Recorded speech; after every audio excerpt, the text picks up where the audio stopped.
એક સમયે એક ગામમાં રવિ નામનો છોકરો રહેતો હતો.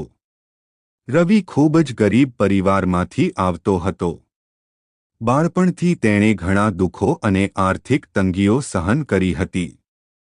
લોકો વારંવાર તેને કહેતા, તારા નસીબમાં કશું સારું નથી લખાયું. તું કદી સફળ નહીં થાય.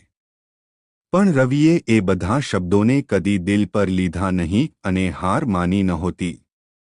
સવારે વહેલા ઉઠીને, દીવો જલાવીને, ઊંધી સ્થિતિમાં બેઠો રહીને તે વાંચન કરતો. એને પોતે નક્કી કર્યું હતું કે હું મારી પરિસ્થિતિને બદલાવીશ.